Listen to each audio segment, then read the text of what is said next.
రాజశేఖర రెడ్డి గారు ఉన్నప్పుడు కాంగ్రెస్ ప్రభుత్వం ఉండే, కాంగ్రెస్లో నుంచే నేను జిల్లా పరిషత్ చైర్మన్ అయినాం.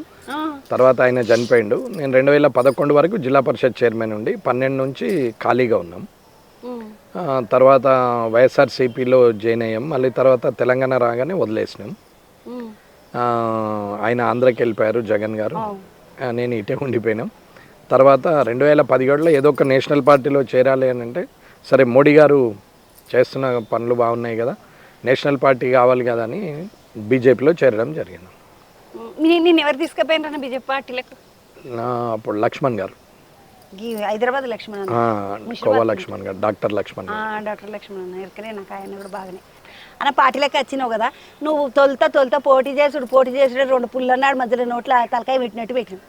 నేను మొదలు 2018లో చేసినమ్మా పోటీ, 15,000 ఓట్లు వచ్చినాయి. కానీ నేను అప్పుడు పోటీ చేసే మొదలే అంటే బీజేపీలో జాయిన్ అయ్యేటప్పుడే 2023లో ఎమ్మెల్యే కావాలనుకొని పనిచేయడం మొదలుపెట్టినాం. 2018లో కాని పని అనేది నాకు కూడా తెలుసు, ఎందుకంటే రాగానే గెలవాలంటందుకు మనం సినిమా హీరోలం కాదు చూడకపోతే మనం. కాబట్టి ఆలోచన చేసి 2023కు ప్లాన్ చేసి 2023 గెలిచినామమ్మా. అన్న ఇప్పుడు కేసీఆర్ సార్ ఉన్నాడు, అప్పుడు ఆయన సీఎం పెద్ద సార్, ఇటు రేవంత్ రెడ్డి సారు పార్టీ అధ్యక్షుడు, ఇద్దరు పార్టీ అధ్యక్షులు, ఒక ఆయన సీఎం కూడా. అలా నడమ పెట్టినప్పుడు అబ్బా నాకు పోటీకి వీళ్ళు వచ్చి పాడైనరు ఏంది అని భయం గిట్ల ఏం అనిపించలేదా? ఏం లేదమ్మా, గెలిస్తే ఇలాంటి వాళ్ళ మీదనే గెలవాలని ఇంకా గట్టిగా పనిచేసినాం తప్ప భయపడలేదు. గుర్తింపు వచ్చేది కూడా అట్లనే గుర్తింపు వస్తుంది.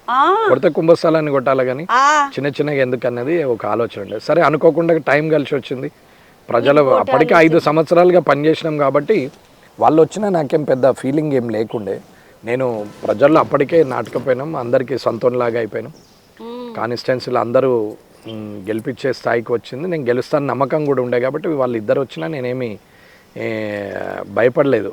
పాపం వాళ్ళే ఎందుకు వచ్చిర్రు, అనవసరంగా గిట్ట వచ్చిర్రు అన్నీ తెలిసి అని అనుకున్నాను.